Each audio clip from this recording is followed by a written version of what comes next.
नजर डालते हैं आज की खबरों पर हिंद फोकस न्यूज के साथ। अब फ्री में नहीं मिल पाएगी बिजली, सरकार लाने जा रही है नया कानून। नई दिल्ली देश में एक और जहां पेट्रोल डीजल की कीमतें आसमान छू रही हैं, वहीं अब बिजली के दामों में भी बढ़त हो सकती है। दरअसल केंद्र सरकार ने देश में लागू करने के लिए नई बिजली बिल ड्राफ्ट तैयार किया है। कयास लगाए जा रहे हैं कि सरकार इस बिल को इसी महीने शुरू हो रहे शीतकालीन सत्र में संसद में पेश कर सकती है। इस कानून के लागू होने के बाद देश भर में करोड़ों लोगों की जेब पर सीधा असर पड़ेगा। आइए इस बिजली बिल के बारे में जानते हैं। राज्य सरकार फ्री में नहीं दे पाएगी बिजली। दरअसल केंद्र सरकार बिजली कंपनियों को सस्ती बिजली देने के लिए सब्सिडी देती है। सरकार अब इस सब्सिडी को बंद करने जा रही है। इसके बाद बिजली कंपनियां उपभोक्ताओं से पूरा चार्ज वसूलना शुरू कर देंगी। इस बिल के पारित होने के बाद कोई भी राज्य सरकार फ्री में बिजली नहीं दे पाएगी। ऐसा भी हो सकता है कि केंद्र सरकार रसोई गैस की सब्सिडी की तरह सीधे ग्राहकों के अकाउंट में पैसे ट्रांसफर करे। सर्दियों में तो 10 रुपए किलो मिलता है टमाटर, फिर इस बार 100 के पार क्यों बिक रहा है? नई दिल्ली देश भर में टमाटर के दाम आसमान छू रहे हैं। समाचार एजेंसी IANS के मुताबिक चेन्नई की कोयम्बेटू की थोक सब्जी मंडी के 1 किलो टमाटर की कीमत 120 रुपए और शहर भर के खुदरा बाजारों में इसकी कीमत 150 रुपए किलो पहुंच गई है। वहीं राजधानी दिल्ली सहित NCR में भी 80 से 110 रुपए किलो टमाटर बिक रहा है। ऐसे में सवाल ये उठता है कि सर्दियों में हमेशा सस्ता रहने वाला टमाटर इस बार इतना महंगा क्यों है? टमाटर की कीमत बढ़ने की वजह। टमाटर की बढ़ी हुई कीमतों की वजह है बारिश। कहा जा रहा है कि बारिश के कारण टमाटर की सप्लाई बाधित हुई है, जिस वजह से इसकी कीमतें बढ़ रही हैं। दक्षिण भारत में मौसम की मार टमाटर की फसल पर ज्यादा पड़ी है।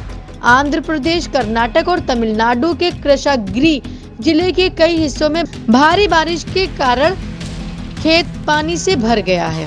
आंध्र प्रदेश के कई हिस्सों में या तो पूरी फसल बर्बाद हो गई या 80% से ज्यादा फसल बर्बाद हो चुकी है। जेवर इंटरनेशनल एयरपोर्ट की PM मोदी ने रखी नींव। गौतम बुद्ध नगर नोएडा। प्रधानमंत्री नरेंद्र मोदी ने गौतम बुद्ध नगर के जेवर में नोएडा इंटरनेशनल एयरपोर्ट की नींव रखी। PM मोदी ने इस मौके पर देश के लोगों को बधाई दी। प्रधानमंत्री मोदी ने कहा कि अब तो दिल्ली मुंबई एक्सप्रेसवे भी तैयार होने वाला है। उन्होंने कहा कि भूमि पूजन के साथ ही जेवर इंटरनेशनल मैप पर आ गया है। PM मोदी ने कहा कि ये एयरपोर्ट विमानों के रखरखाव के लिहाज से भी देश का सबसे बड़ा सेंटर होगा, जहां 40 एकड़ में मेंटेनेंस जैसी सुविधाएं होंगी और देश विदेश की सर्विस देगी और सैकड़ों युवाओं को रोजगार उपलब्ध कराएंगी। उन्होंने कहा कि इंटरनेशनल एयरपोर्ट अंतर्राष्ट्रीय बाजारों को सीधा कनेक्ट करेगा और विशेष तौर पर छोटे किसान मछली और अन्य जल्दी खराब होने वाली फसलों को जल्दी एक्सपोर्ट कर पाएंगे। PM मोदी ने कहा कि हमने हिंडन एयरपोर्ट को यात्रियों के लिए चालू किया। जब एयर कनेक्टिविटी बढ़ती है तो टूरिज्म भी उतना ही फलता फूलता है। उन्होंने कहा कि हम सभी ने देखा कि वे चाहे वैष्णो देवी हो या अन्य जहां एयर कनेक्टिविटी से जुड़ने पर वहां पर विकास हुआ है। केजरीवाल पर भड़के चन्नी। पंजाब में बाहर के लोग नहीं बल्कि पंजाबी करेंगे राज। पहले दिल्ली में महिलाओं को दे 1000 रुपए। फिरोजपुर के हल्का गुरु हर सहाय के विभिन्न संगठनों के भारी भरकम विरोध के बाद मोगा के हल्का बाधा पुराना पहुंचे पंजाब के CM चरणजीत सिंह चन्नी ने अरविंद केजरीवाल और सुखबीर बादल पर जमकर निशाना साधा। केजरीवाल ने CM चन्नी को नकली आम आदमी कहा था। इस पर तंज कसते हुए CM चन्नी ने कहा कि केजरीवाल पंजाब में महिलाओं को 1000 रुपए देने की बात कहकर गए हैं, लेकिन दिल्ली में राज करने के दौरान केजरीवाल ने वहां महिलाओं को 1 पैसा नहीं दिया। CM ने कहा कि पंजाब में पंजाबियों की कमी नहीं है और बाहर के किसी व्यक्ति को पंजाब पर राज करने की इजाजत नहीं देंगे।